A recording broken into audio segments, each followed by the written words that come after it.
Hey, everybody. Hi, You go ahead John. and do it then. Let's just say welcome to Stupid O'Clock on the Saturday night 11 o'clock edition.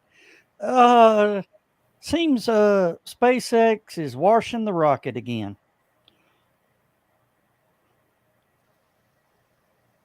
Washing the rocket. Like, Yeah, they're scrubbing it real good. there you go. So what happened this Uh, time? What did they I, say? I don't know. It's just, I mean, the clock counted down to, going live and went live in 21 hours. well, it was dirty. They had to wash it. Yeah. Hmm. Hey Zach. Hey, Oh, Hey, Zach, since you ain't got nothing to do, go I'll ahead send and it. give him the I'll send him a link. link. Yeah. Oh, Mm-hmm. excuse me. I'll send him a link before I die. I promise. Yep. Yep. I've got to say right up front, Donna and Dawn will not be with us tonight on either show. They have had a busy day. And Carl says Donna even had a nap today, but Zach, I sent That's it to what you. did it.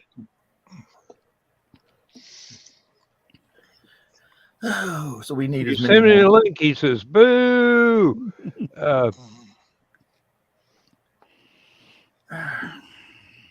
All these kids in their discords. I'm going to have to start sending Elon loofahs.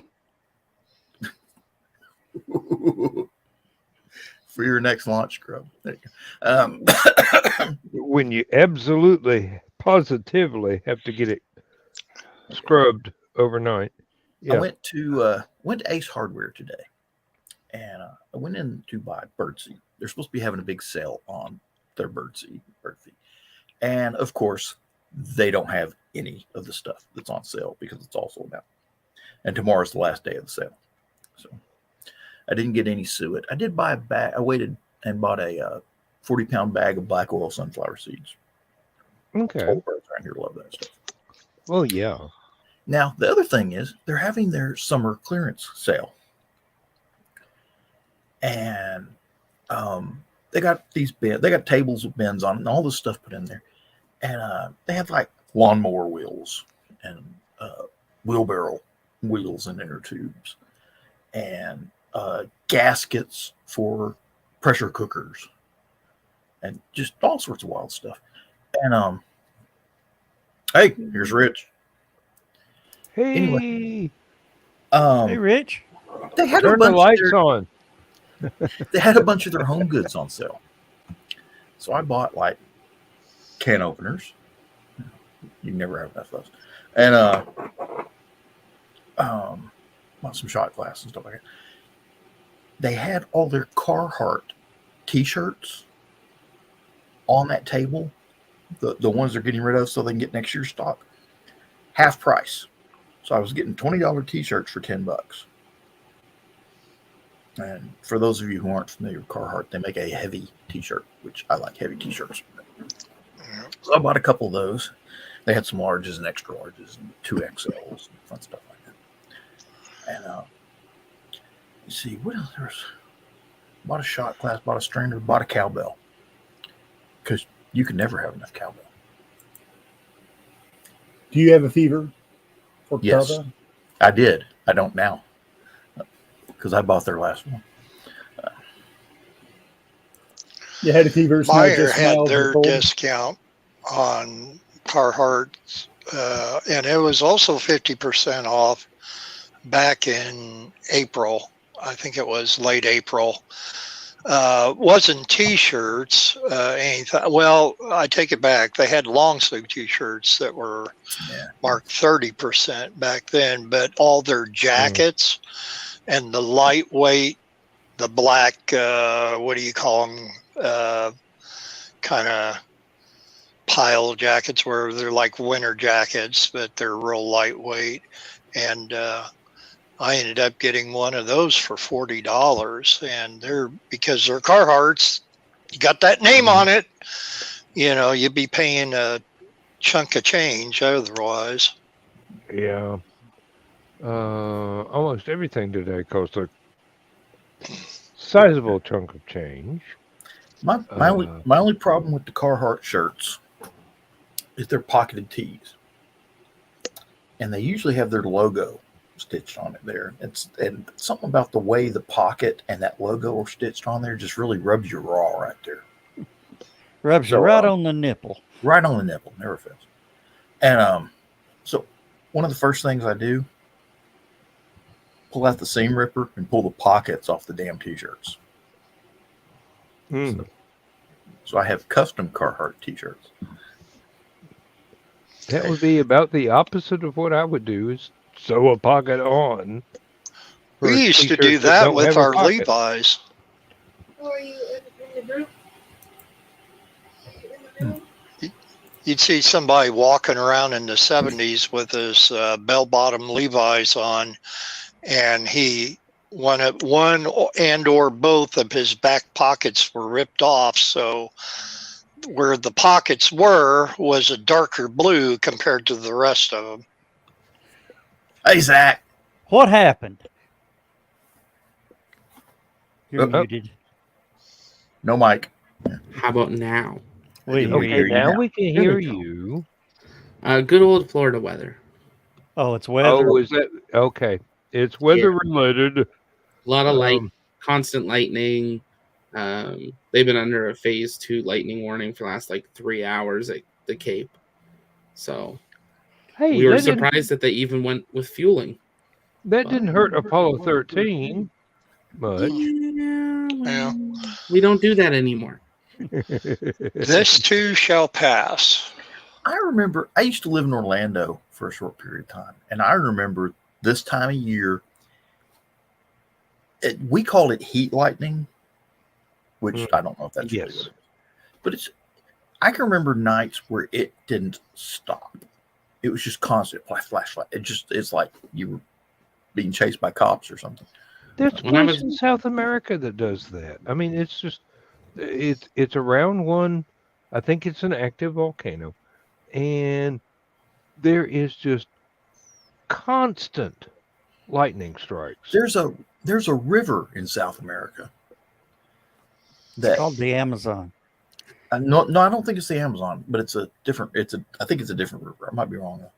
But where it empties out into the ocean, there's just something about that spot that every night they get this lightning storm, and it just goes on constant. I mean, just all night, 24/7, just bang, bang, bang, bang, bang, bang, bang, bang, bang. They've got pictures of it where half the horizon, somebody's standing next to the river, taking a picture out over the ocean, and the horizon's just covered in lightning, like 50 lightning bolts at the same time.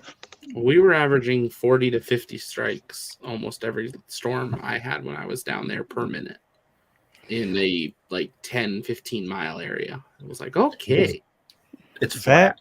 You missed what I told the guys earlier. We need to send Elon and SpaceX a bunch of loofahs. Well, the best part is it's totally clear now. They are not in a lightning warning or a lightning watch, and there is no wind conditions. We were all red 10 minutes ago. And now it's all green. And now it's all bright green, not a single problem. Go ahead, launch SLS. Now they can't hold the Falcon, right? Tonight they had 6 different launch windows, and they went through every single one. So last year they started scheduling for at least for Starlinks mainly, but they were like, well, we can launch this one, but we could launch 40 minutes later or 2 hours later. Why aren't we scheduling that? Because before they wouldn't, so they couldn't recycle to that. Once they start fueling Falcon 9, they're locked in. Yeah, they're locked in. Fueling tonight. It's like the last 30 seconds, they either have to scrub and defuel or go for launch, one or the other. And how long does the fueling process last? 35 minutes. Yeah. 35 go no go at 38, 39 minutes, and then a couple minutes to spool it up. And that's what happened tonight. They started, and then there was a lightning strike, and I can't remember what Falcon's rule is, but I know SLS, it was you could not have a lightning strike within, it was 10 or 20 miles within 30 minutes of the window opening or something. SLS has a lot more explosives on board. Yeah. Well, isn't Falcon the first human-rated rocket that people climb on board before it's fueled up? Yes, I believe so. Yeah. Yeah, shuttle was alive and rumbling when you all went out to the pad. And then still went out and sat there for hours before you got to fly. These things, they happen. Well, Saturn V was the same way. Have you seen the For All Mankind series? Zach, One more time. have you seen the For All Mankind series? Too many times.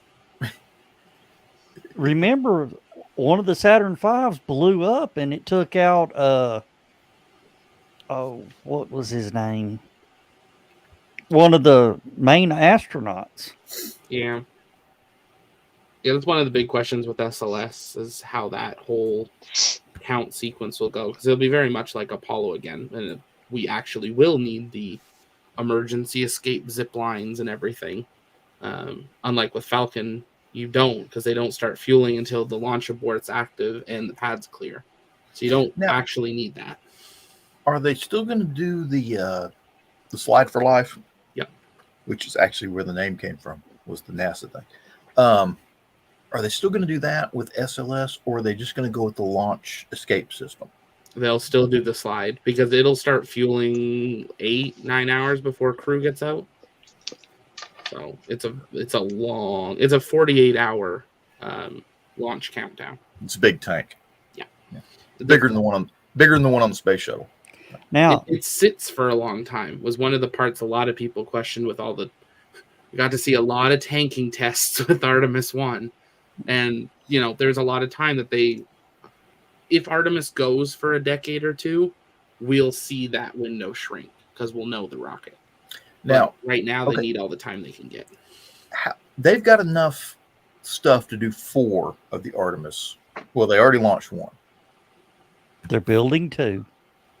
They've They're already building started 2. on the next 5 Orions. And 3 actually look like Orions for the actual spacecraft. For SLS itself. Oh, we're losing Zach back. froze up. Did I die? Yep. Oh. There you go. Okay. That's got to the part. Fiber. We got to the part for SLS. Okay. So before SLS, you got scrubbed. We've got 2 more SLS worth of engines. And starting with Artemis 4, we'll be using brand new engines. Okay, that's I heard that they had just finished their certification. I heard they had enough gear to do 4 of them, and of course we've already launched 1 of those. So there's 3 that they can build right now. We've only got engines for 2 more. Okay. Because we had 3 engines on each shuttle, and SLS takes 4, and we only had 4 shuttles left. Well, yeah, but it's still not the fun Orion. Canada wants to build one of those, strangely enough. John knows exactly what I'm talking about. Yeah. What's Canada building now? The nuclear propulsion system. Oh, well, you guys are doing that too. We're supposed to test a NASA nuclear engine by the end of the decade. Mars in 30 days. We're going to test it in North Korea. That's the best place for it. Hey, Zach, have you heard about the escape dome under 39A? I really want to see it if it's still there. I don't know if it still is or not. It's still there because they were talking about what should we do with it. I said, let Elon refurbish it. I will pay to ride it. Oh, no. Launch parties. Be under the pad for Falcon. Make a disco. The launch pad will sponsor it. We will run the whole show. There will be champagne. I'll volunteer. Caviar. We'll do a live stream in it. It'll be great. Zach, if you can get it going, I'll bartend. I'll bounce. I don't care. Whatever you need, you're going to bounce all right if you're bouncing outside that thing when they go for launch. I'll be the list guy that nobody likes because I've done that before. And but also, just try not to be in the smoking area when the countdown reaches 0. I'll be the large brownie guy that stands behind John. Don't say the word smoke in Canada, okay? Oh, come on. They send it down here. They're very kind to share. Zach, Well, there was I one mean, guy seriously? that was doing a put out a YouTube about it, saying, it's still there and all that. And he says, what should we do? That's what I said. Elon should refurbish it, hold launch parties. How Can you big imagine is it? sitting under that? it housed 16, 18 people. Yeah. It was basically built that if there was a failure of Apollo, they could, instead of glide away from the pad, jump in a vertical slide and go straight down the tower, curve 90 degrees and slide into this hallway, and then stand up really quick and run into this little dome that had a circle of chairs as if you thought of an old starship. And it was you strapped in and prayed because you were literally under the pad that was exploding. That's very Lister Dent there. I mean, very, very Doc Savage there. Well, the guy You need to responded go ahead and back. install a slip and slide in the last part of that hallway, so you don't have to stand up. Just Well, the guy that had posted the video replied back to me. He goes, "That's a brilliant idea." It'd be so much fun. Could you Oh, imagine no. sitting in there with Starship Yes, please. going off right beside it? You're deep enough. I don't think Starship will dig a hole that deep. I don't think Zach wants to go through that again. I'm gonna have to. Mm. Unfortunately, I'm not too sure. Well, they're talking about static fire as soon as Monday. Yeah, they've been talking about a lot of things. We'll see if they don't blow up another one. This is an all-new booster and an all-new ship. So this is very much needing to be treated as if it's brand new. The bunker that we're talking about is called the Rubber Room. Yeah. Yeah, I was just trying to pull up a picture of it. Well, I found let me see. Me too. Trying to find a picture that Primal someone Nebula? won't get mad at us about bringing up. If somebody was really, really bright, I found a picture of it. they would have got Roger Dean to do the interior decoration. Let's see if I make this. No, size that's bigger. not Roger Dean right there. So this is the What? fun slip and slide that you would come down the ramp from. And Ah, then you would have to get up and run into here. And then these are the chairs. Once you run in, slam the door. And then this is the room that you strap in and you pray. And there's 3 days supply of food in there. Yeah. And then that's the escape tunnel for if you survive. Depends on how many people are in there. Yeah. And then this was the kind of thing. So this was the tunnel. There's the escape tube. And then this was the tunnel, I guess, that you came in. Yeah. And you'd run in. Now, Zach, where's Al Capone's vault and all that? That's Geraldo's got that under lock and key. Yeah, but look, if you notice, the chairs are inclined for the blast. to keep your feet off the ground so you don't break your legs. And then it's 6-point harness. Well, yeah, NASCAR's jealous, but I'm trying to see if I can find where it was in relation to the actual pad. But Oh, they showed you there, didn't? Or you're looking for ground map? It's in Panama City. A decent distance away. It's a long slip and slide. okay, this sort of shows it. Well, I mean, they're all old images that were not scanned well. Well, they built the thing in the 60s, we expect. Yeah. So this is here's the ramp up for the pad. Okay. And then there's the flame diverter. And then there's your egress tube in your little room next to the flame diverter. And this is the foundation of the tower. But it's literally right under the rocket. That would I- be I awesome. think having it in Panama City is a much better idea. You just got to have a longer slip and slide. Hey, You know, Elon. I mean, could you imagine the parties, the pre-launch parties? I just wish there was tours. I wish they did more tours of the pads in between SpaceX taking over or not, or even still now. But Does I mean, they Elon wouldn't do it. even does Elon even know it's there? Oh yeah. Because if he knew it was there, you know he'd be using it. How do you know he hasn't? It's Elon. the whole place may be When I covered. have lunch with him next week, as I normally do every few weeks, I'll Yeah, ask. there. Hugh Hefner was using it. That was the new grotto. Yeah, that's what I was thinking. Floors covered in cocaine and condoms.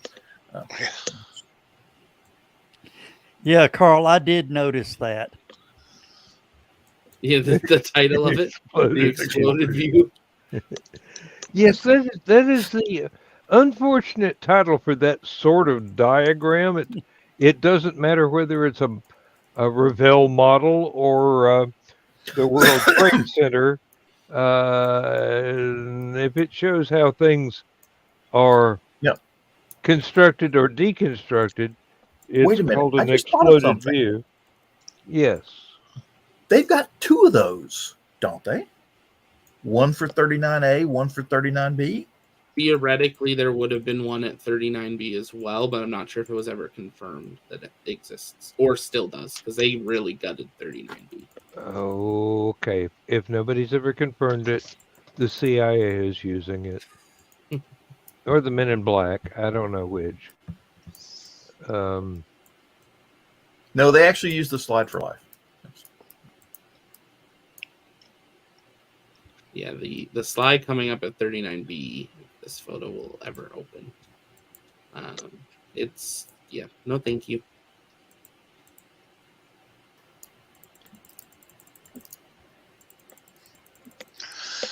So I found out what Darth Vader's sister's name is. Ella. Yep. Elevator. Sorry, Bill. That one is older than you are. That joke was old in the 70s. Considering I just turned 61 on Wednesday, it must be old. I just heard it on Sven Gulli tonight. Hey, do you know elephants can hide in trees? They're just real. You damn near owed me a keyboard. They're just that good at it.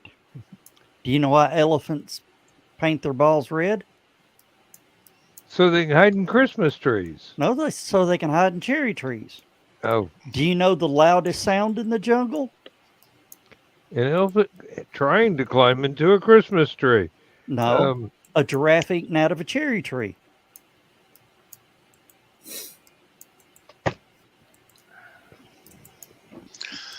You know a shark that likes peanut butter?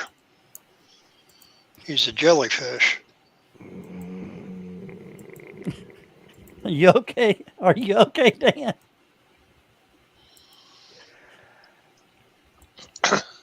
Did I break Dan? October isn't that far away, and Bill,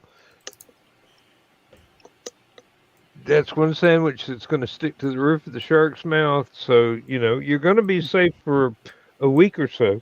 Don't go near the water. Why is that a Shakespeare quote and a Gilligan's Island quote at the same time? Because Gilligan's Island was technically Shakespeare. Well, that episode maybe. Well, no, the whole thing. I mean, the whole thing was based on the Tempest. No, that's Forbidden Planet. That too. Wait a minute. What? You're right. You're right. I hate to admit it, but you're right. The professor was Prospero. I'm trying to remember all the characters. I know, Chris, but still, it was still good. It broke Dan. Good evening, Chris. I wasn't broke. I was just bent slightly. Uh, And if anybody actually knows me in person, they know I've always been bent slightly. Trying to think of the actor who played Wrong Way Feldman on the episode of Gilligan's Island. Hens Conried, wasn't it? excuse me. Yeah. Now, don't ask me how I know that. Well, he was character actor and good. Well, he did yeah. voiceovers I can't remember his first name. Okay. Well, now I can't remember his last name. Was in every comedy series back then at the time. Yes, I bought another green T-shirt today. John, I have learned the one word that scares every MP or any soldier on guard duty when they call in on the radio. Landline. We No, never I had thought it would be landlines. congressman. You need to watch that video on. I did. I saw it. And, yeah. Yeah, that guy was screwed.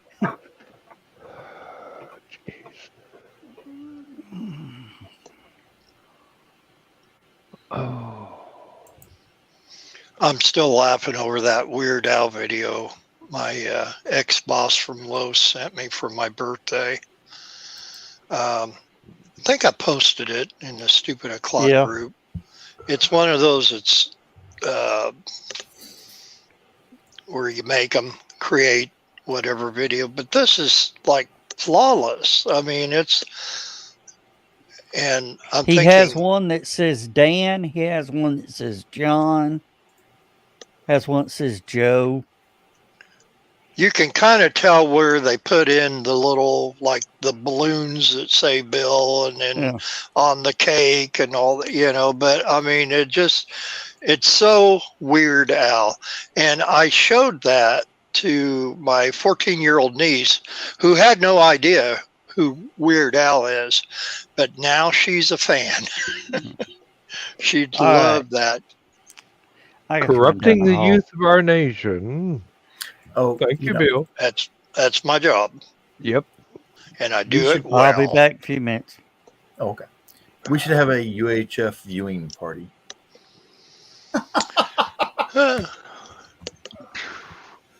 That's a green room night right there. We could do it with StreamYard. We just can't broadcast it. Yeah, just can't broadcast anything. Green room is not broadcasted. So yeah. Let me check something here. Wait a minute. We could do something that isn't the green room, but similar.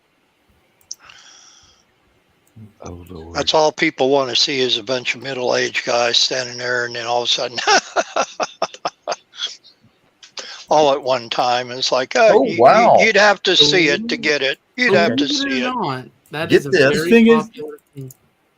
You would have to tag me in after the Twinkie dog.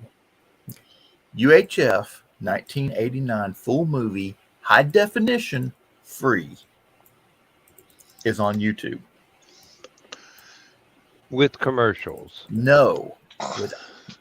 You got to click on it and go to a link that takes you to another area. To Movies World. Yeah, they all have those. Let's see if it's actually. I'm poking links. Let's see if it's actually got a. So if John drops off at any point, we know which one he found the virus on. No, he found which link he wanted to watch. It did not take me to another site. It's on YouTube.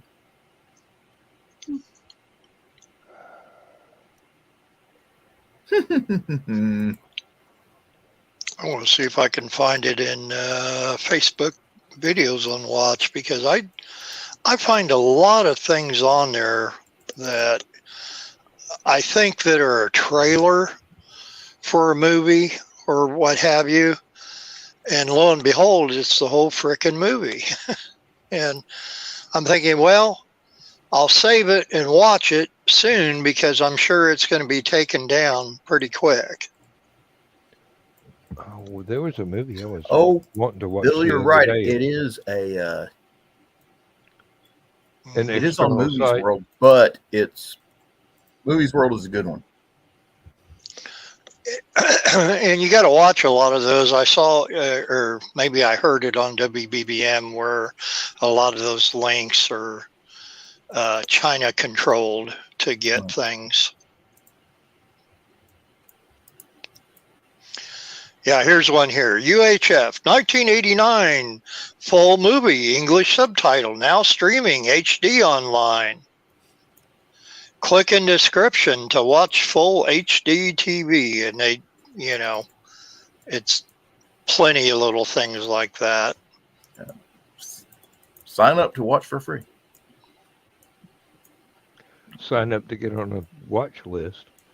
Yeah. You know, And everything else is the trailer. I saw that today with a recipe at one of these places I go to get recipes. I was looking at beer battered mushrooms.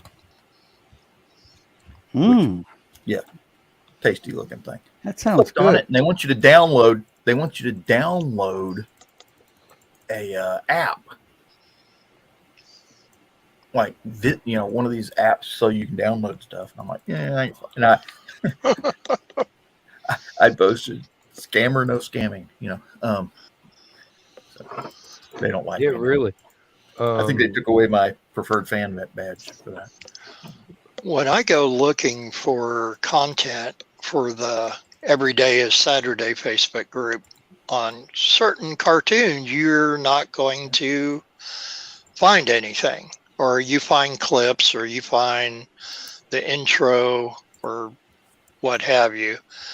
And well, I tell you, Super Friends is one of them, or anything DC related, and most anything Marvel. Not quite, but I every once in a while I'll come across a strange link that the person's Facebook name is in some foreign incomprehensible language, but Hieroglyphics. it's showing the whole thing, I looked today for a Kindle ebook of a quite famous Star Trek Next Generation episode that I'm sure, well, I know for a fact it's out in paperback, but I wanted the ebook version, and it does not seem to have been converted to ebook yet. And I'm wondering exactly why that is, because the paperbacks are not exorbitantly expensive. They're practically cheaper than they were to buy the paperback book back in the day. So the conversion to ebook would not be that expensive, and I'm going, well, maybe there's a licensing problem. Yeah, Dan, this is what I was telling you about earlier. That's pretty. $6,600, free shipping from Walmart. I can mount Walmart is that still in sideways trade-in. and put it on a motorcycle frame. Joe, that'll make your barbecue grill really stand out. Oh, I'm thinking about putting that in the truck of In hauling. the big truck. Oh yeah. Have you Good night, guys seen Carl. that? Have you Good guys night, seen Carl. that new NBC show called Hot Wheels Challenge, where they challenge people to make Hot Wheels out of real cars? I've And, watched an episode or two of that, yeah. I cannot. The guy Rutledge. Rutledge. He's a great guy, but damn. Oh, the host. Yeah. Yeah. He I needs would, to stay with NASCAR, working the color commentary in the pits. Or I would, actually, he did the infield reporting. You know, all the fans inside the field. Yeah, Rutledge. No, I would Oh, absolutely love to have the Matchbox car, the Diora, as an actual vehicle. Dior. Is that the twin That's Hot engine? Wheels. Hot Yes, Wheels Red Line. It is Hot Wheels. You're right. But Is that And that was based off of the Dodge Diora, which was a car before it ever became a Hot Wheels. I would love to have one of those. It just There's one made. one made. Yeah, well, I want one. which one is that the one that had the twin engines slanted up I'll, off the front? No, no, I have it. I'll show it to you in a minute. it was basically um it was basically a pickup truck, but kind of had no hood. It was a mid-engine, Oh, and it was like the van, but and had the two surfboards on it. exactly, that's the I know one. which one you're talking about. Yeah. Yeah, I would love to have one of those as a real car. Elon, get on it. He's busy making a Tesla yacht now. Okay. Got to Yeah, have I the know. button.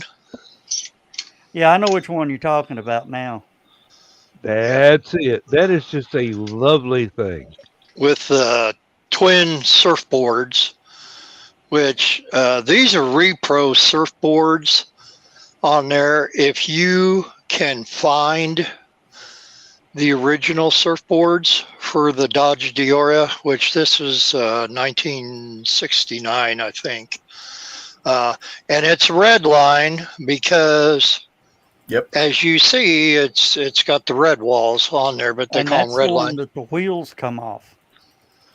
Has the little white axle or bearing. Yeah. Yeah, there's two versions, US and the Hong Kong version. The Hong Kong version has the longer surfboards, or no, I'm sorry, the shorter surfboards. And this is the Hong Kong right here. The US version has the surfboards going all the way to the end. And they were Hong Kong. It was just more detailed on the die cast, but they were made horribly. The paint would flake, or you would get the toning, because they did all this is all Spectra Flame paint. Mhm. Like on that Hot Wheels challenge, that first episode, the guy who had the 69 Charger that won the first episode, that had the lift and lifted up the front end of the Charger 10 foot in the air, he used Spectra Flame paint on that car, which that I like that. I'm glad they won. But anyway, when US versions came out, basically because they just got hot really quick, and every kid, myself included, wanted them. They had basically the same molds, but they just didn't come out quite as detailed. But they were put together a whole lot better. So the ones that are in better conditions these days, if you find a Hong Kong one that's kind of minty, grab onto it, because that's going to be some big bucks. 3 digits, if not 4 digits, as far as sold comps on those that I've saw. I'm And wondering if my mother ever actually disposed of our old toy box, which was about the size of a couch. And if she has not, that thing is in there with the surfboards and a lot of first run model kits like the flying sub from Oh, Voyage to the Bottom of the Sea. Yep. And tons of other stuff that I bought because, ooh, that's neat. I've got to build that.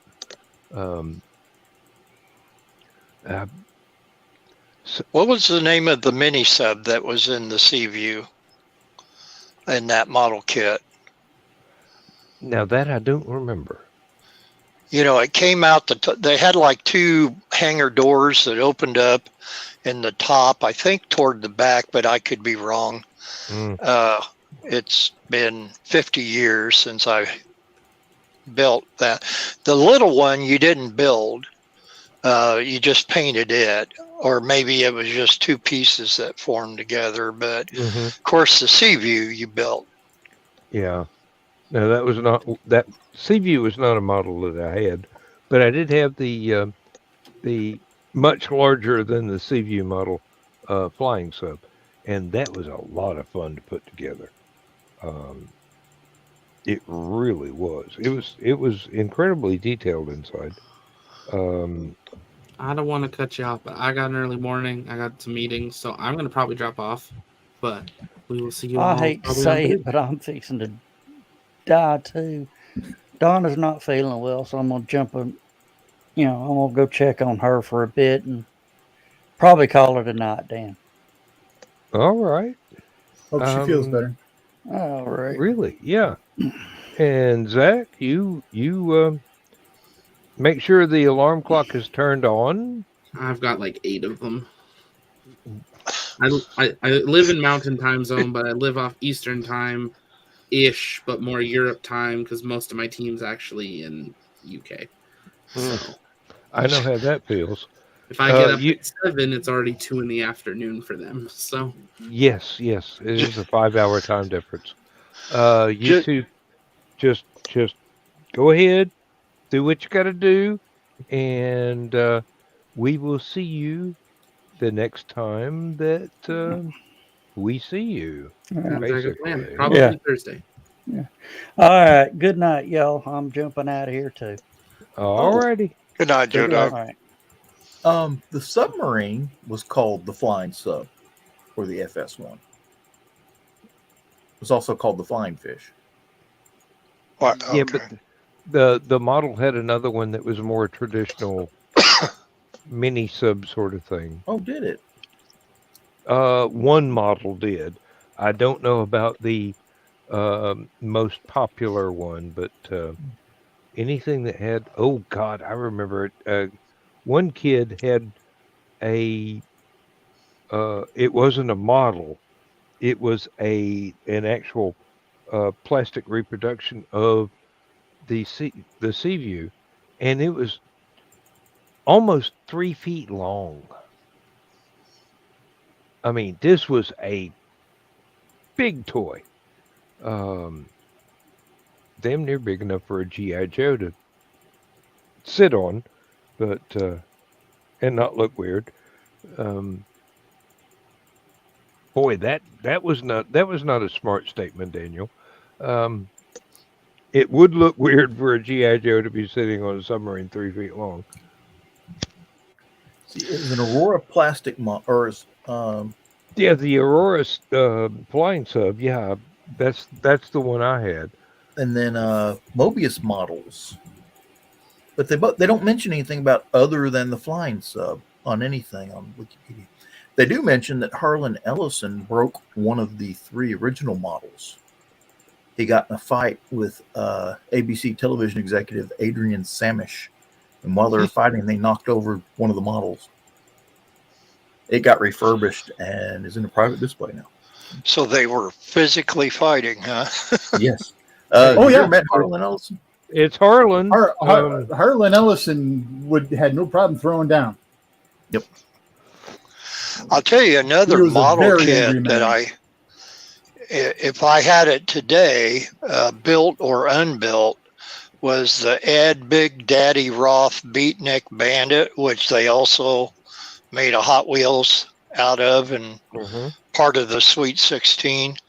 Some of those are just, well, especially since after he passed away, they'd just gone through the roof. That and the Mysterian and all the other oddball things that he made, and of course the like the Marks that made the plastic army men and cowboys and Indians. They did the Ed Big Daddy Roth.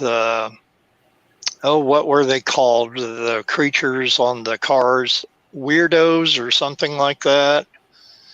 I know what you're talking about, but I can't remember the name. Yeah. It'd basically be if they were on, if he had on a Dodge Diora, and then the figure would be sitting on the back of it. And when you were talking about G.I. Joe sitting on a submarine, that's what put me in the mind of that. And then it was a real crazy looking character. And usually there was a big oversized gear shift knob that he had one hand on or something, They made a whole bunch a lot of them were based on George Barris cars. Yeah, well, these if I were remember correctly. Ed Big Daddy Roth, all these, because he created the cars, and he did the weird artwork to do on the t-shirts and sweatshirts and that the kids in the 1950s were wearing. But then I remember the ads in comic books for those. Mm-hmm. A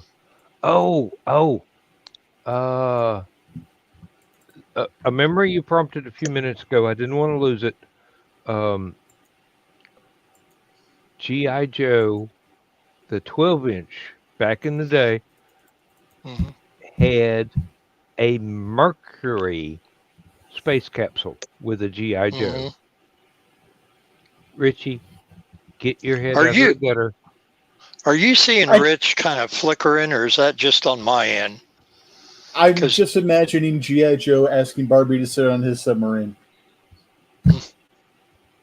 Hey, there was a time when G.I. Joe and Barbie were built on the same scale. Yes, that's what I'm talking about. Mm-hmm.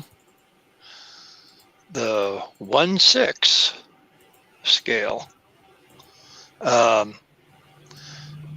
Yeah, I had the Mercury astronaut and you did the capsule, and we threw the capsule in the swimming pool to recreate the splashdown scene, and that damn thing was airtight. Yes. My mom would come out there screaming because her and Dad paid tons of money for that thing. That was a $50 toy.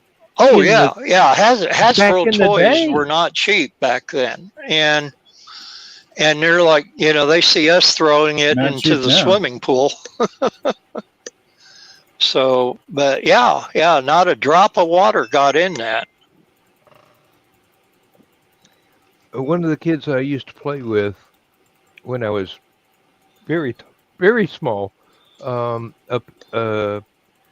in East Tennessee, when we would go visit my grandmother, a kid and his family lived just up the hill, a couple of houses up the hill from my grandmother. And he had one of those and lots of other cool toys. Believe me, this kid got all the cool toys. But the original large-sized G.I. Joe with the Mercury space capsule, and we wouldn't endanger it in any way, but we would play with it as normal kids would with any other toy, and it got a couple of scratches on the paint or scuffs on the plastic, but otherwise, if that kid still got that thing, that's a collector's item today. Seriously. And you would know more about that than I would. Hello, Chris. Hello. Hey, Chris. How is everyone? Mm, Doing well. A lot less homicidal. I was watching periodically between doing other things I had to take care of. One of them being feeding my face. mm.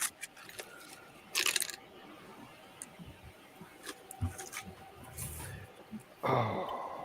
So when are you going to feed your Hannibal, your BA, and your Murdoch? Sorry. Bum, bum, bum, bum, bum, Bum, bum, bum. I You know, it's actually got that interesting that joke. you say that. bum, da, da, da, bum. I saw a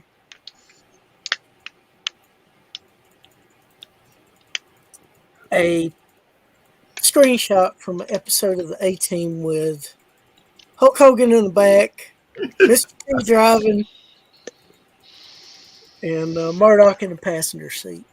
Guilty. I was saying it was your something you posted, Bill, but I couldn't remember for sure. I have a friend of mine who 99% of what she posts on Facebook are crazy memes like that. And I think I get a lot of them from her. Mm. I actually recall the episode of A-Team that Boy George was in. Oh my God. Oh, wow. Yeah, that was Fonzie jumping the shark. I don't think so, no, because it was a good episode. It was just, why is Well, you Boy know, George here?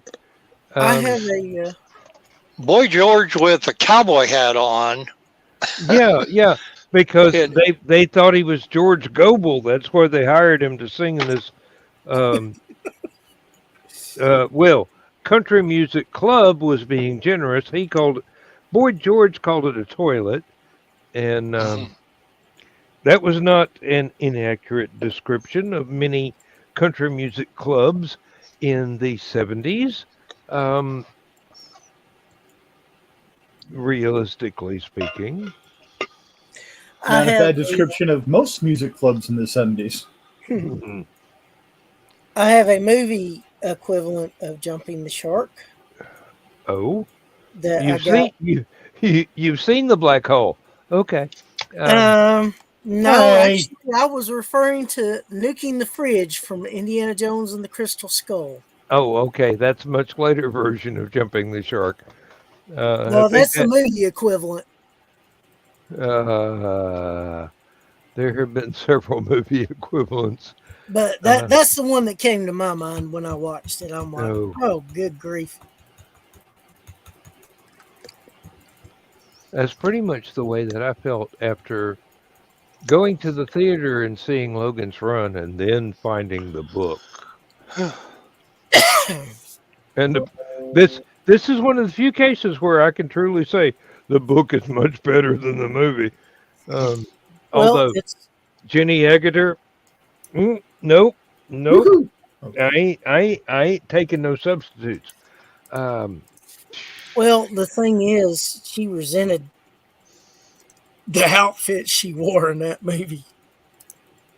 Well, she. I know it didn't cover much. She only half wore it. I mean, it was something she threw on and half missed, basically. But still, oh wow. Yeah, she was lovely though, and I think she played the mom in the original Child's Play movie. She also was one of the children in Railway Children, and then the remake of Railway Children, she played the mom. I know that because my wife will watch both of them over and over and over and over again, and I'll go, okay.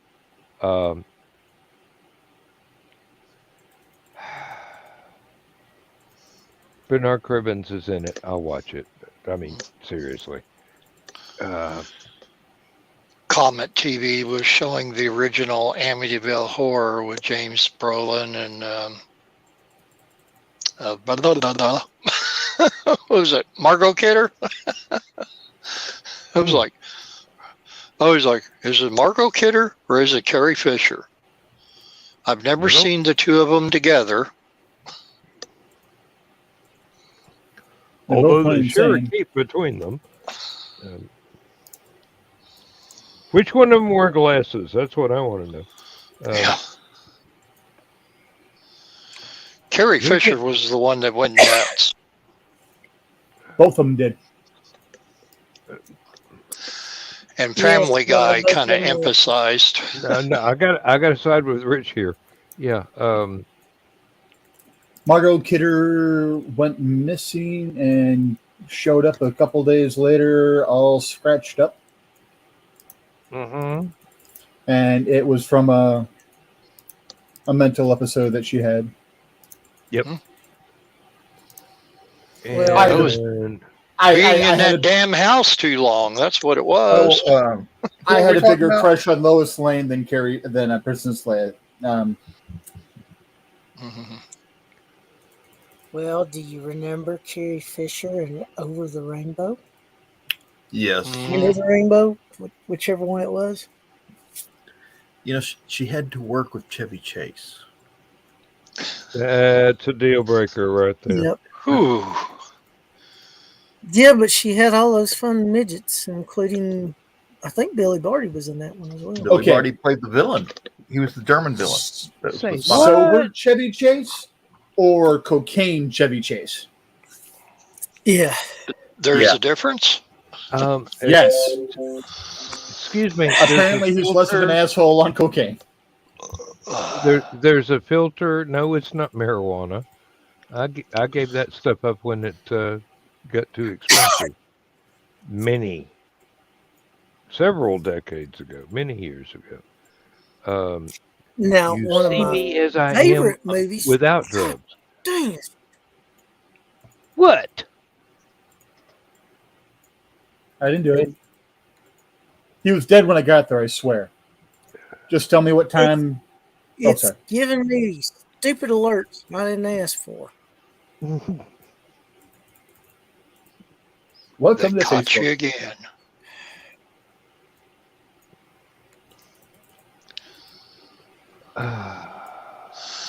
So, Dan, I've been going through a lot of stress with this book thing. I'm just Yes. wondering if you went through the same thing, trying to get something out. And it's not even. I mean, I have a story in the book, but it's not even my book. But we're. Yes, I can well understand. There are,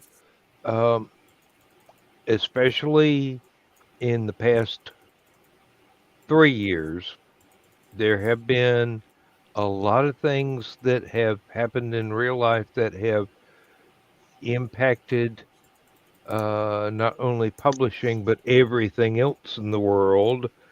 But yeah, in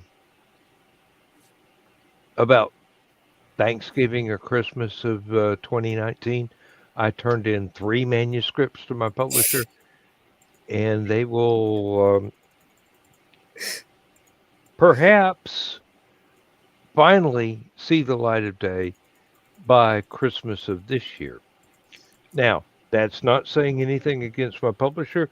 He had a couple of deaths in the family and close friends and whatever from the plague and whatnot. Mhm.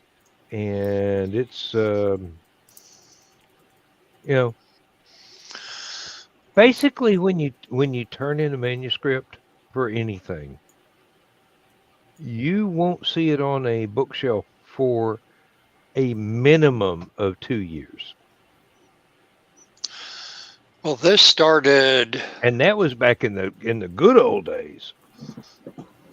Yeah, this started last year, and then my part of it started, I want to say, just about a year ago, this upcoming month, August, not July, but August.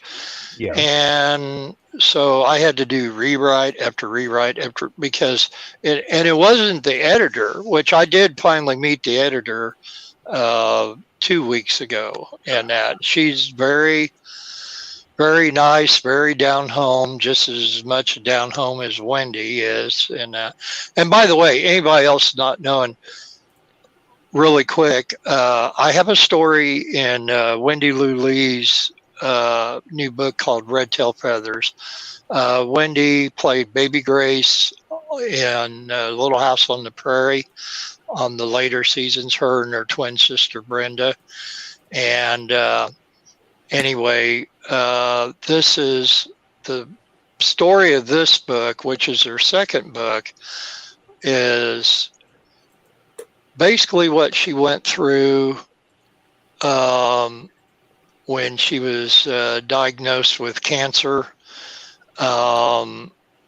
And from that point on, but the book tells basically her whole life story from the time that through connections of her grandmother knew people who knew Michael Landon and all that, and then up to present day. And so I would send off these, what was 8-10 paragraphs, and Wendy's like, okay, that's good. Well, what happened here? What did you do here? Can you explain this in a little bit more detail, or can you be a little bit more expressionistic or a little bit more colorful on this? Not to, and this went back and forth for months. And Bill, can you take the kinky scenes out? That's not going to fit this book. Yeah. So anyway, we had, Wendy knew that I had more with my story than what I was, what you willing to talk about it. Original submission, I'm sure.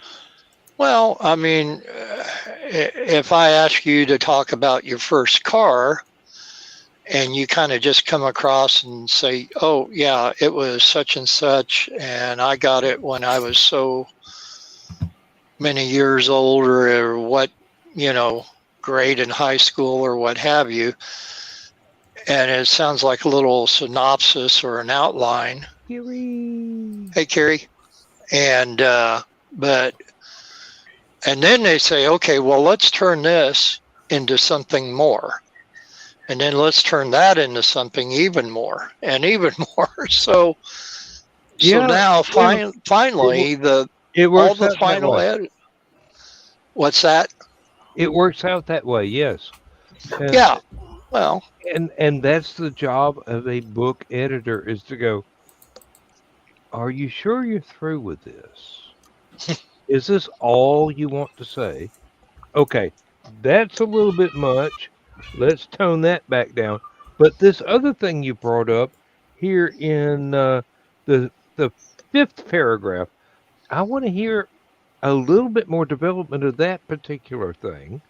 Yeah. And it goes from there. I mean, seriously, they're trying to put out a product that will attract the most readers who are fans of that particular piece of work that you're doing an homage to, or in general, they want to make sure that this thing, and believe me, it's a compilation of several writers' stuff, and all hinging back to the original idea, the show, the game, what, fill in the blank, and go.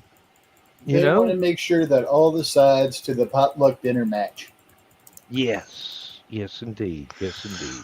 Well, the thing is that I was getting all this from Wendy and not from her editor, and maybe she was submitting some of it to the editor, and then her editor said, okay, ask him to do this, or get little bit more detail on this, Yeah. but I really think it was coming from her. But anyway, long story short, we got through that part.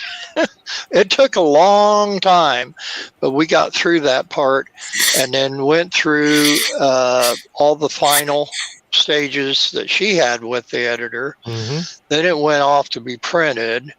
Now pre-orders are available as of 2 weeks ago through Amazon, Barnes and Noble, and then when the book is going to be officially released on Wendy's birthday on August 13th, then it'll be available in her Etsy shop or wherever books are sold, and that it's going far and wide, and I'm happy for her that she's got a good editor to be able to get her product out there.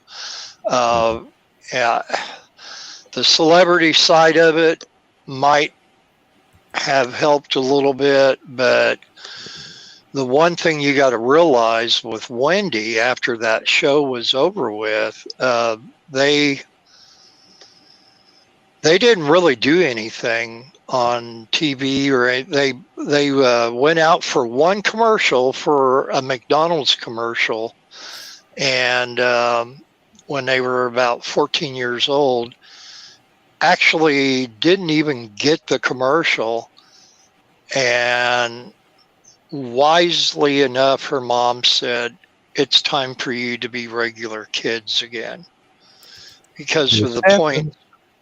Yeah, when they were, a year or two old to when they were 7 or 8 years old, their whole life was around bright lights and cameras and everything else, and they didn't have that much. So they got to go to regular school, they got to go to college, and all do all the regular things that the rest of us get to do. But so that's where I've been every Thursday, and last few Saturdays, and that Sundays are bad for me anyway, so it's kind of a rarity. But Thursdays we do the Zoom meetings, and that because of being on the launch team, and we're shooting promotional ideas and stuff back and forth with everybody. But I got a PDF of the book. I've been reading it because actually pre-ordered the book through Barnes and Noble, because for someone to leave a review of your book on Amazon or Barnes and Noble, you must first purchase the book. Otherwise, you are not allowed to leave a review. And so, but nonetheless, I'm getting free copies, hardcover copies of it from Wendy anyway. So I got the two other people that are involved in my story. They're going to be books that she's going to autograph to them and send to me to send out for Christmas gifts this year. And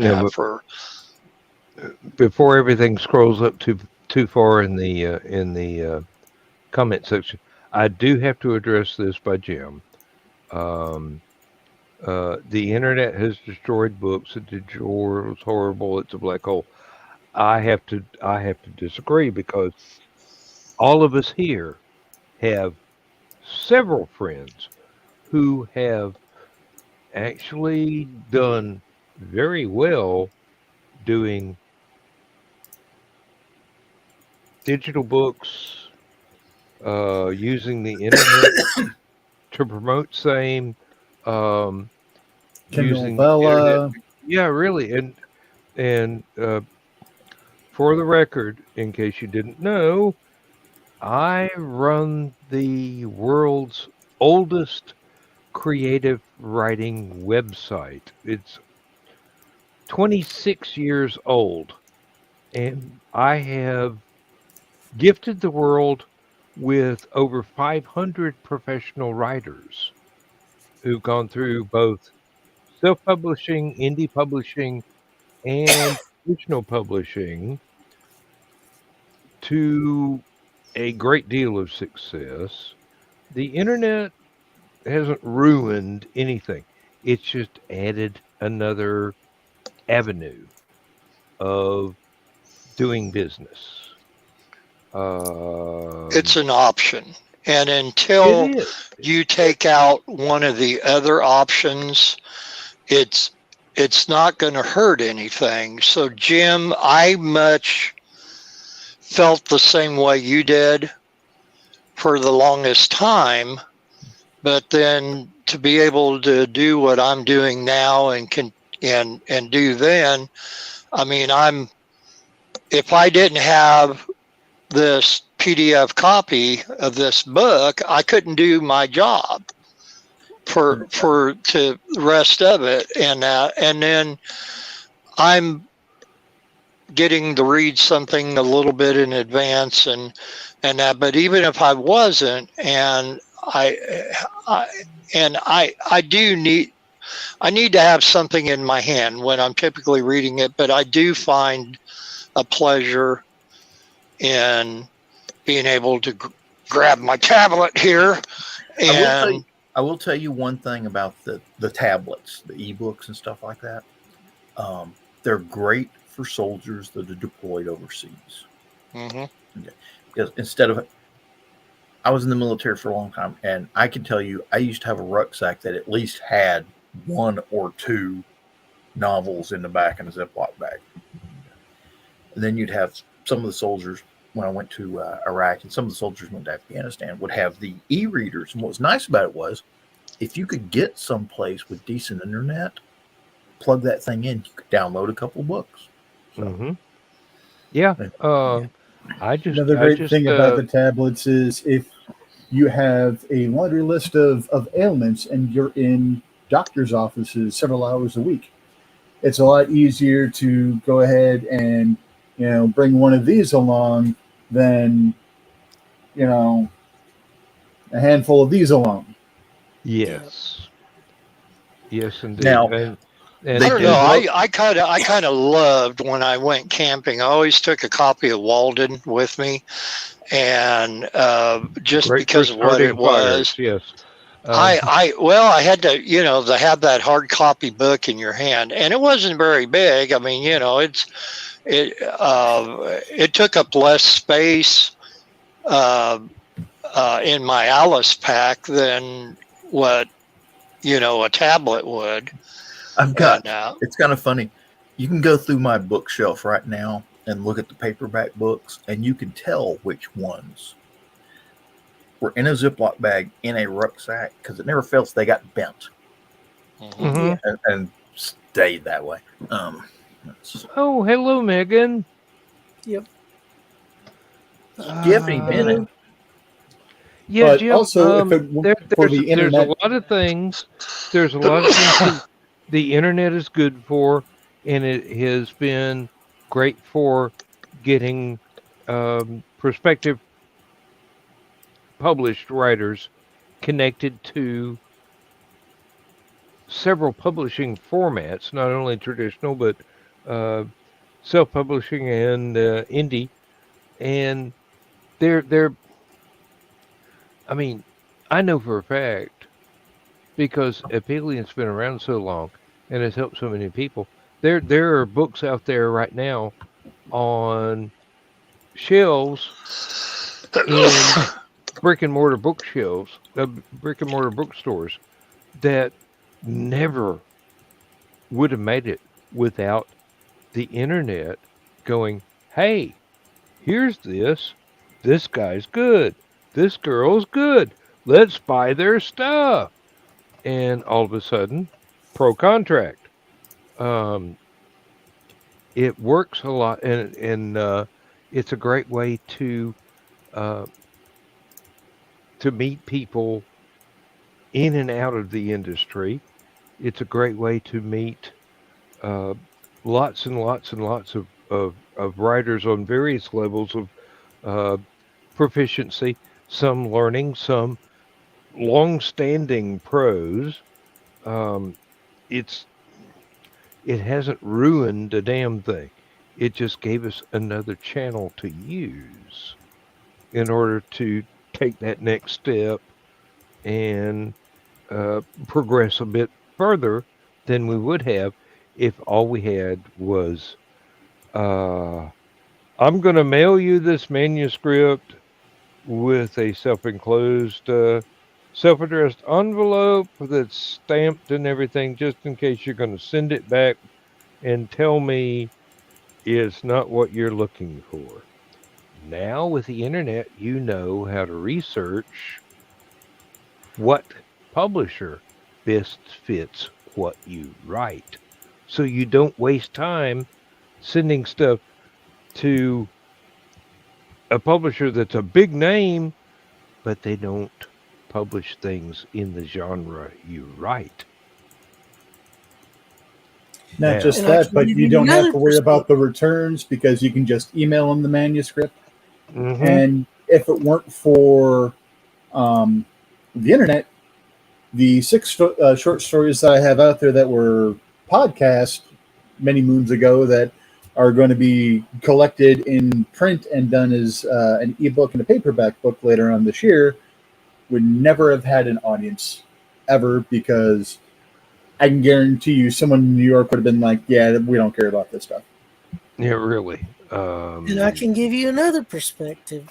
If you've Go right got ahead. a book that you liked from when you were younger that is no longer in print, You might be able to maybe find it in find electronic it format. on the internet and download it to a rereader and have it so you won't be missing out on it. Project Gutenberg. Enough said. Look for Project some. Gutenberg, Black Mask. Looking for older stuff that is in the public domain that you might not be able to find in print. Period anymore, because nobody cared enough to put it through a Random House or whatever for another run. That's out there too. One of my favorite books, which I have to laugh that Tockert tagged me in the other day saying, "Oh, hey Richie, check out this book." I have it on my tablet. I have it on my phone. Werewolf book by Sabine Baring Gould. Gould, sorry. A book published in the 1800s about werewolves and lycanthropy and other shapeshifters. That probably would not see the light of day today in a published format, because it's an old book about, treats you about various shapeshifters and werewolves and mythologies and stuff that people have long since gone past and have gone into a much different change of these fantastical creatures, adding in full moons and silver and a bunch of other crap, which is different from the original legends. Exactly. I was just about to say, yeah, and it's stuff that was never included in the original folklore. It's just latter day developments. And we have the. Our werewolves need to be flashier. Let's make them only being able to be killed by a silver bullet. Or dagger or whatever, But having said that, it is nice to be able to have both the digital versions and the actual books you can hold in your hands and turn the actual pages to. Yes. Unfortunately, I have been loading this bugger up with my favorite paperbacks that are falling apart because I have read them so many times. I mean, I'm on my second copy of Dune. My first ever copy of Dune is in a Ziploc baggie because it will no longer retain pages. I keep it instead of throwing it in the trash just because my mother bought that for me when I was in high school. And it the was book's so new. old that the It's a little first edition. beetles, little paper beetles, and silverfish don't even want to have anything to do with it. They're like, no, it's too stale. Also, if you're running out of room for books. Oh, Lord, yeah. Hello, Mr. Bachman. Whoop, whoop. Oh, well. Two of us hitting the button at the same time. I'm sorry. Hello. How are you doing this evening, Joe? Hello, Joe. Oh, living the dream. That bad, huh? Is there an individual that's severely burned with a red and green striped sweater and a hand that has knives on it? Not yet, but that gives me ideas. Yeah, Megan, it's nice to have both options. Yeah. Let me pull that up. Do the Kindle thing for your cookbooks mainly because it's easier to work with in the kitchen, but regular recreational reading, still love the feel of an original book, an actual book. Yes. Yeah, and if the digital version made the hardback version obsolete, then I would say yes, I would ban anything digital because you don't want legitimate real books to go away. I mean, you think about how many different stories that you could relate to where you actually need books in your life. And I was able through the internet to hunt down a copy of a Mrs. Beaton's Household Management Manual from the 1800s, which is a 2,000-page cookbook that also describes farming, harvesting wildlife as well as domesticated animals, how to prepare those, and recipes out the wazoo. But it's one of the most detailed history books of life in the early 1800s England. I mean, this shows you exactly what the staff of a manor house or an estate would have to deal with in order to provide meals and whatnot for the elite of that day. And I say elite without prejudice there. Were you getting that book to use as a reference for one of your novels, or what was the reason for getting it? Just to read? I got it so that Lindsay would have an old English cookbook from back in the day that she would be able to pull up on her iPad if she wanted to cook this particular thing and just enjoy as a historical reference to a time period that we were very familiar with from our involvement with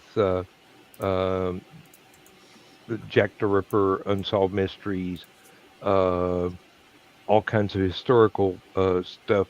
So you could actually watch a TV show on BBC that was set back in 1810, 1820, 1910, 1920, and still be able to refer back to this book and understand this is what was going on. I mean,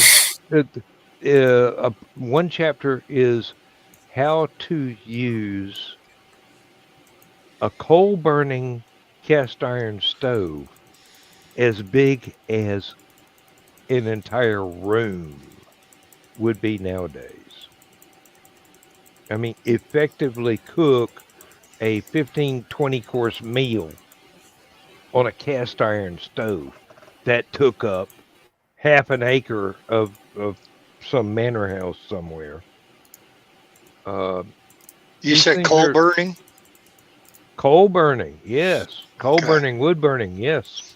Well, I couldn't imagine it being a wood burning stove to being as huge as you're describing it. That would you'd have to cut down a forest to power it. Well, they had forests to burn in the day. Yeah.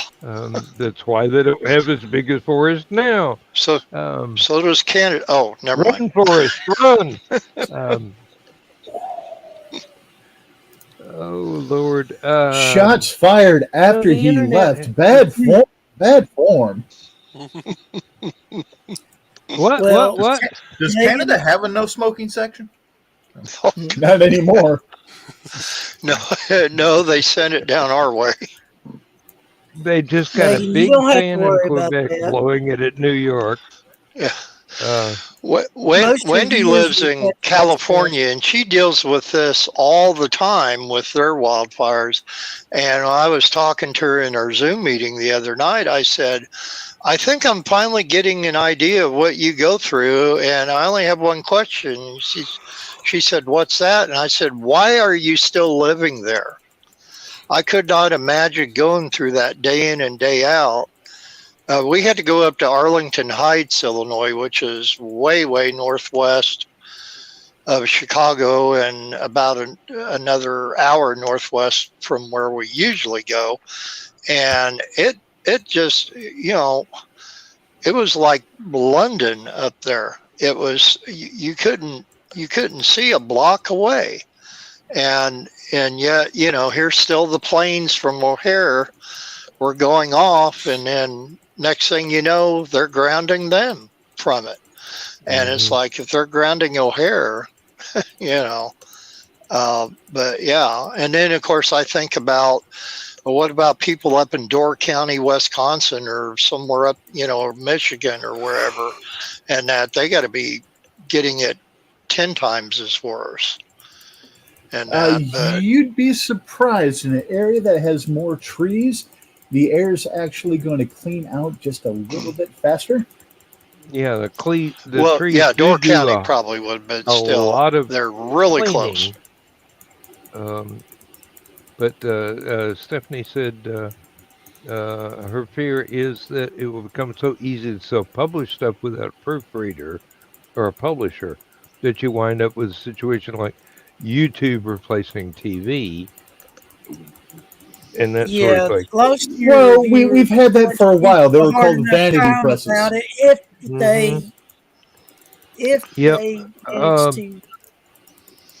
Vanity press has been out for over 100 years. The thing is, the market is self-selecting.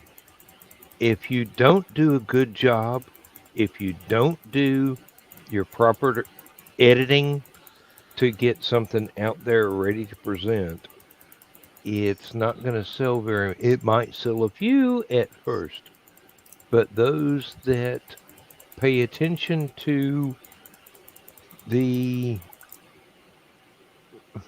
I don't want to call them rules and regulations, but the standards of how good stories, good books happen, which includes a lot of editing, a lot of editing. Then once word gets out, you don't sell any more copies. And because most of your good reviewers are going to point out bad punctuation and bad grammar and a lot of bad spelling. And errors in not too many years ago, someone we all know, which I will not mention their name, but they went through hell and high water with a publisher financially to get a book out. And then when the book came out, they were going page after page after page of typos, like Chris said, bad punctuation, and they were livid And too much, too little, too late. And so now that book is going to. I mean, they go into the second pressing or whatever of it. If it ever got that, I'm not sure whether it did or not. I think I would want to jump ship on the editors and the proofreaders and all the people that were hired and that. But a lot of people are going into self-publishing because of that or various other reasons. But man, you got to be on your toes with all this because there are people that are going to pull it out. And I'm not saying nitpicking. I'm just saying obvious things. And it's like, this is not very good to have this and say, okay, it's finished. This looks like a draft. And that when it gets by the editors, and they're not doing their job. And that's how you tell the people that do their due diligence from the people that just go, I'm done. Print. Mm-hmm. Another thing with the internet is, even if for the folks who do go through traditional publishing, the big five and all that happiness, the onus for many, many years, unless you are just a major seller who's putting stuff out on a constant basis, the onus for marketing has always been on the author. And the internet has made that marketing a lot easier for the author that has to market themselves. Lord knows, if I paid attention to marketing, half of my albums would be bestsellers now. Instead, I go, hey, have you heard this? You like that? Give me $1. That buys you 2 albums. $1? I paid no. Well, like my grandmother always said, you get what you pay for. And Nick Tucker's actually going to explore my catalog of music and go, I didn't know he did that.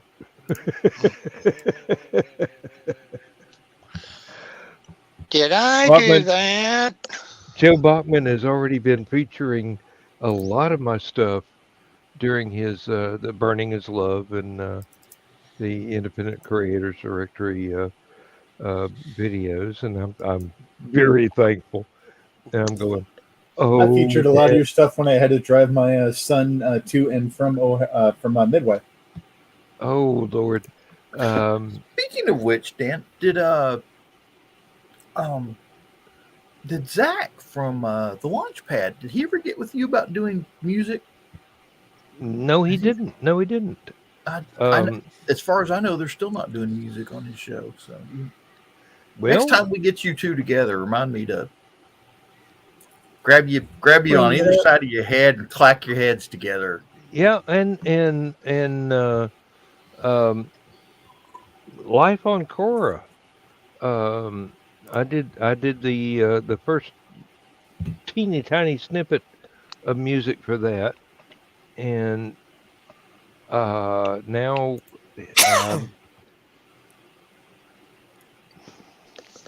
he's broken an arm or something. He's had a major injury, so he's going to be much slower. Elbow. He broke his elbow. Mm-hmm. Going to be much slower doing his animation and whatnot because he's in pain. So, still, I've let it be known.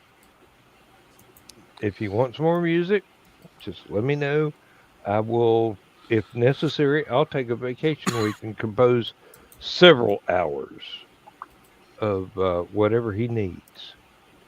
And well, then that's the thing.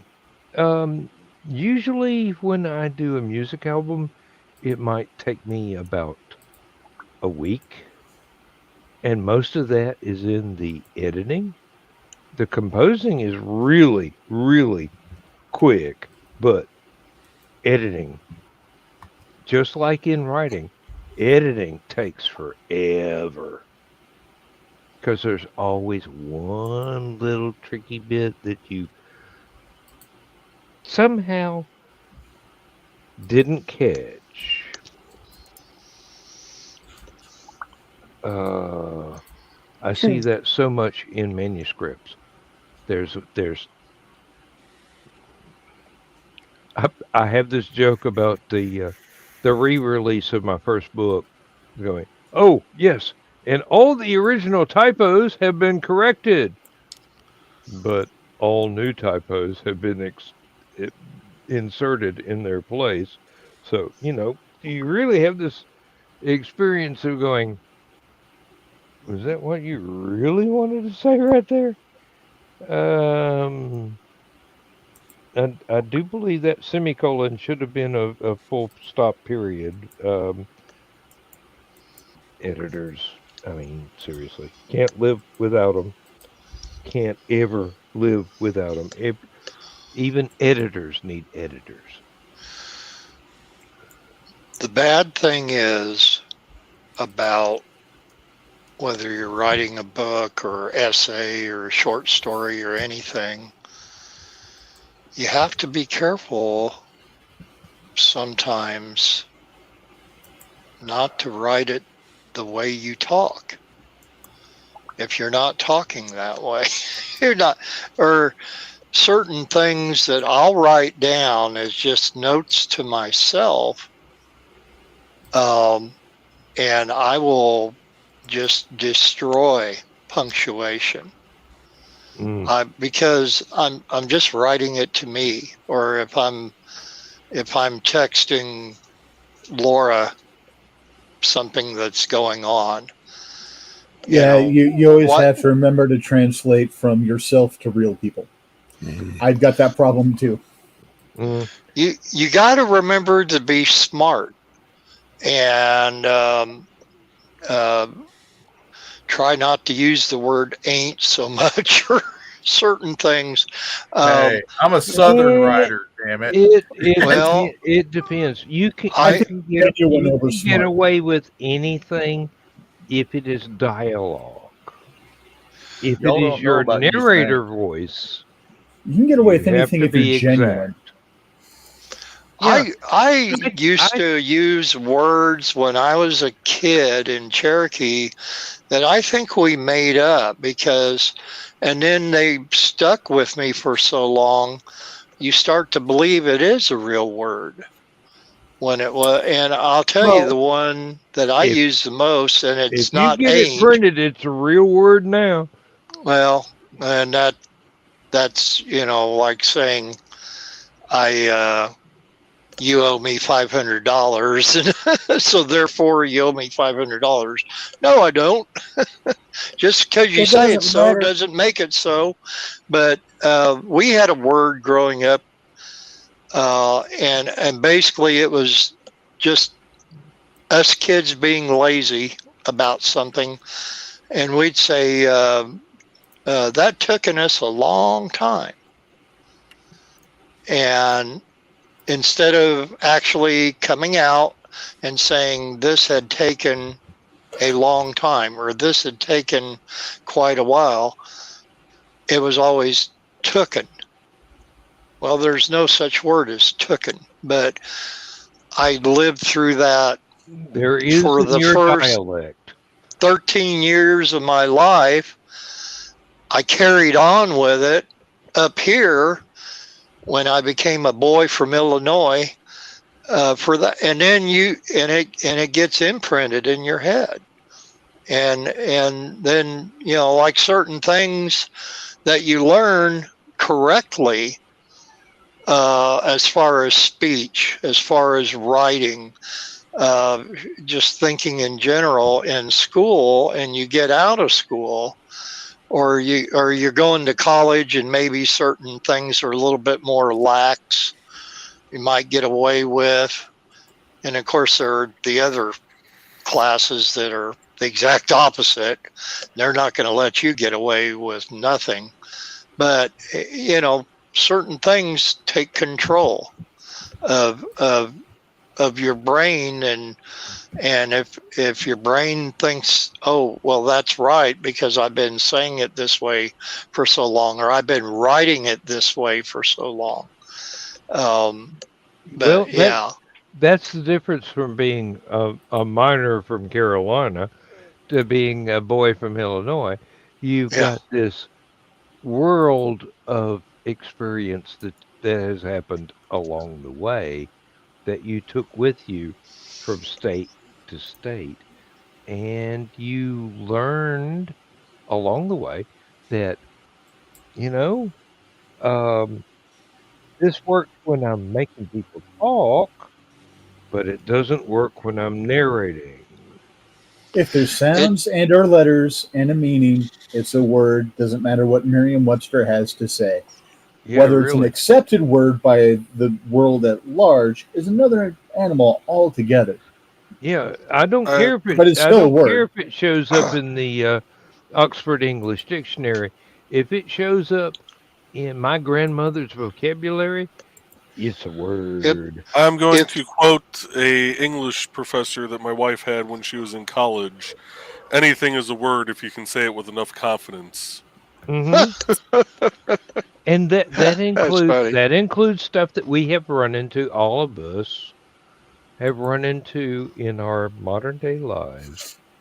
It doesn't matter. In 10 more years, it ain't going to be proper English. It was My proper English grandfather 20 always years said. ago. My grandfather always it's gonna said. be accepted correct English. How's that?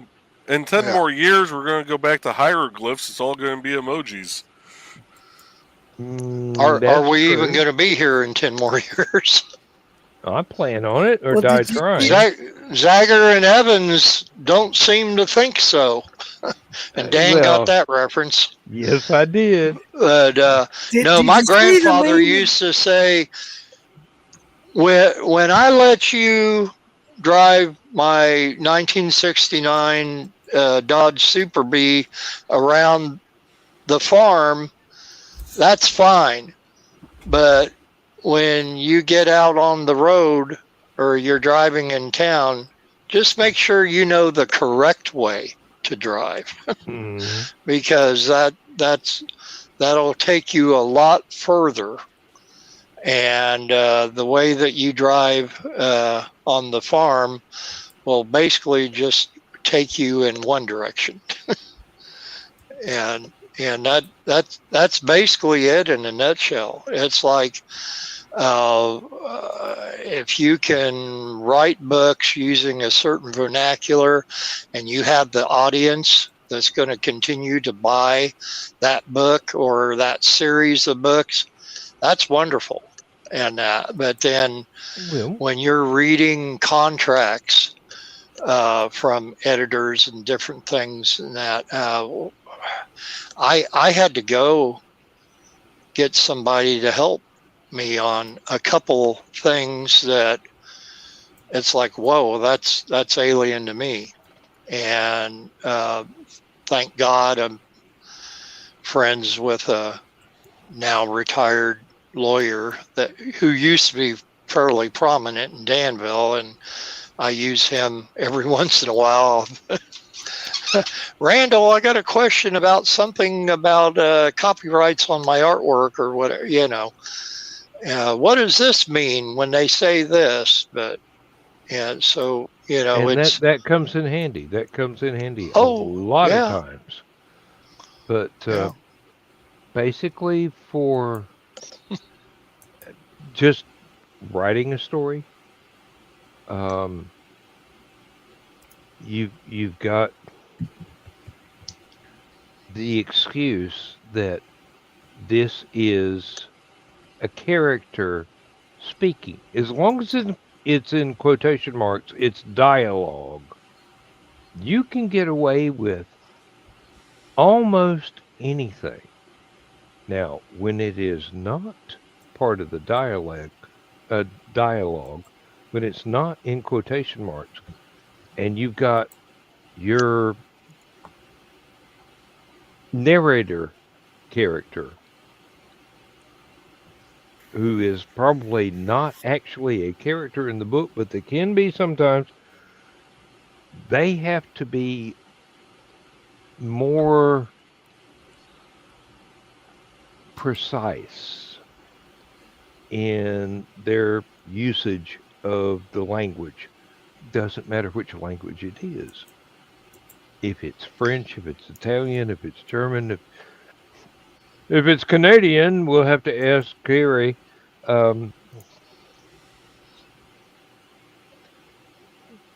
But if it's Southern, we have a lot of experts that will never agree on anything. Yeah, that's a word. No, it ain't. My grandmother used to say it. Don't make it a word. Webster's dictionary basically said you're uneducated and a redneck if you use it. And then Cambridge, put that in your Funkin' Wagnalls. Yeah. Cambridge was a little bit more polite about it, but Webster's basically.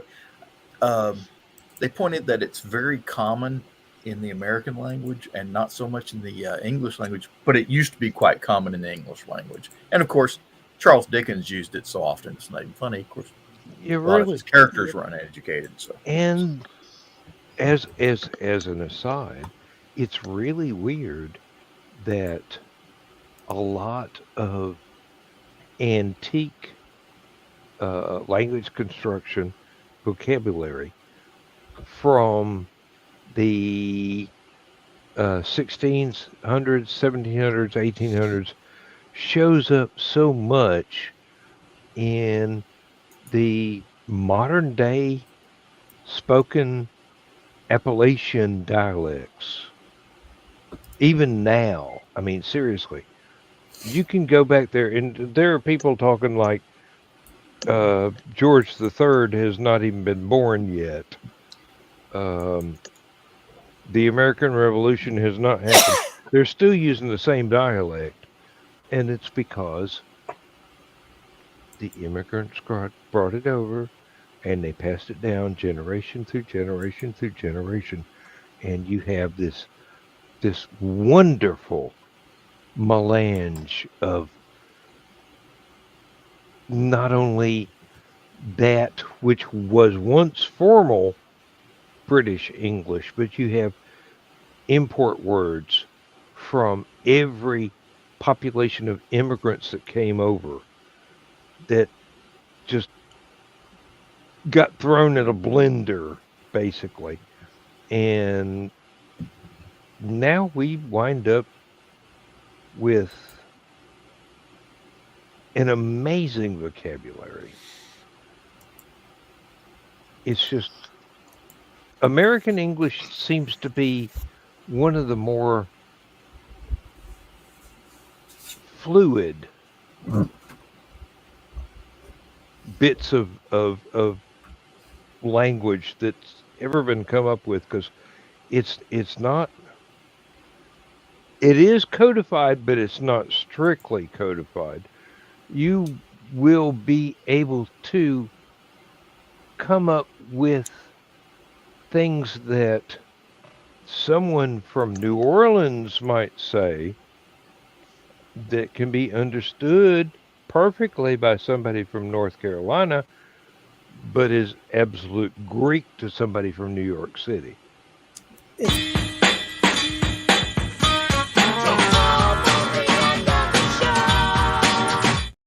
It's probably the most adaptive language there is. And it's adapted because we can't function any other way. Colloquial. Our language is colloquial. You have to I think these days our language is splintered. Well, America America is a country of immigrants. Yeah. So we pick up everything. And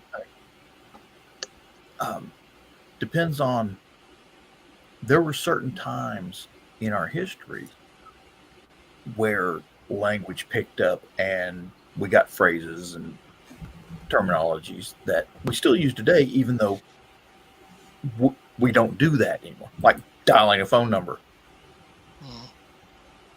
When was the last time you saw a dial telephone? Really? And to call the phone a landline as opposed to a smartphone, cell phone, whatever. Right. I'm trying to think what the first time I ever heard it referred to as a landline. And I know it had to have been the late 80s, early 90s when the brick phones were out. That is a military thing. Because, yeah, it is. It is. But nobody really, unless you were in the military, right. Well, you didn't know it back then. It's actually a radio thing. And I think I say it was military. It could just as easily have been law enforcement, police officers and such using radio. Oh, yeah. Instead of using a radio, I had to pull over to a phone booth and get Clark Kent out of the way so I could dial the phone. My dad used it as a ham radio operator back in the day, but then I'm like, Dad, it's a phone. It's not a line. It's not. But in my case, it's a string with 2 tin cans on the end. And then you get firearms terminology, which strangely enough, people use it all the time and just don't get it. That they're using firearms terminology, like lock, stock, and barrel, going off half-cocked, the whole 9 yards. People try to use firearms terminology and say words that don't mean what they think they mean. That too. Yeah. Yep. I put a clip in the Glock. No, you didn't. Nope. Well, yeah, if you put a clip in the Glock, it's not going to work right because you put in a magazine. I don't even know a whole hell of a lot about firearms, and I know that much. There was this great interview, and every soldier in the U.S. Army laughed their ass off when they saw it. CNN was doing, and this was back when CNN was real kind of liberal about the military being in Iraq and Afghanistan, and the military could do nothing right. No matter what we did, we were at fault, and we were murdering everybody.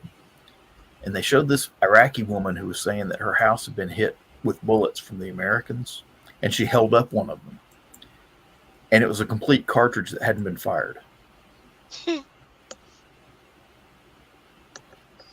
The whole thing. Apparently, she had found a soldier bullet laying in the road and said, "My house was hit with bullets." And they'll do that to get money. The Americans shot up my house. You owe me. Those damn American soldiers were manually inserting those bullets. See, they walked by and they stabbed my house with the bullets. Yeah, killed our dog with one just by doing that. They don't have. Reminds me of a joke about redneck father. Was meeting his daughter's boyfriend for the very first time. He came in the house, and as soon as he came in the house, the father just picked up a shotgun shell and just whipped it at him, hitting him in the head. And the guy's like, "Ow, what's that for?" They're much faster after 10 p.m.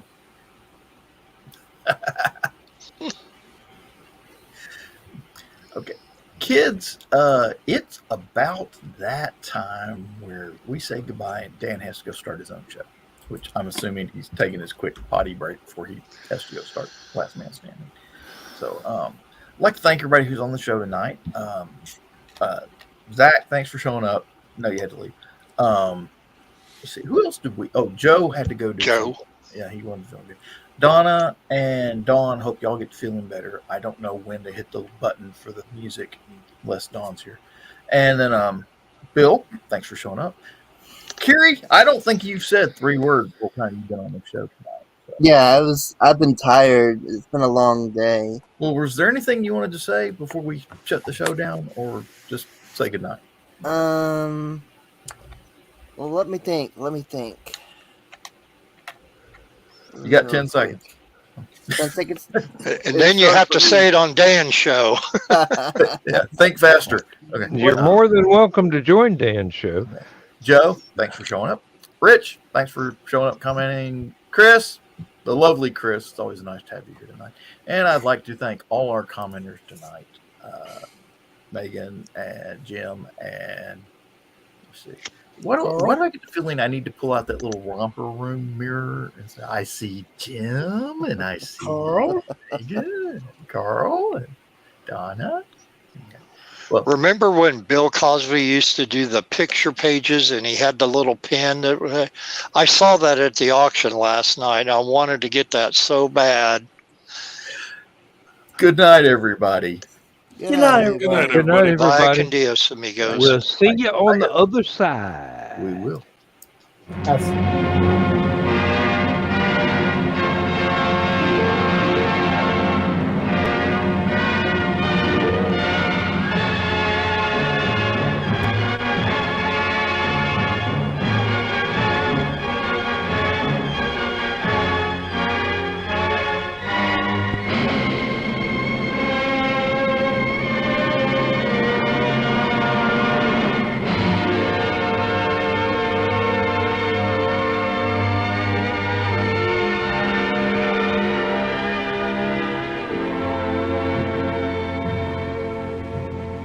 I have slept the surly bonds of earth and danced the skies on laughter-silvered wings. Sunward I've climbed and joined the tumbling mirth of sun-split clouds and done 100 things you have not dreamed of. Wheeled and soared and swung high in the sunlit silence. Hovering there, I've chased the shouting wind along and flung my eager craft through footless halls of air. Up, up the long, delirious, burning blue, I've topped the windswept heights with easy grace, when never lark nor even eagle flew. And while with silent, lifting mind, I've trod the high, untrespassed sanctity of space, put out my hand, and touched the face of God.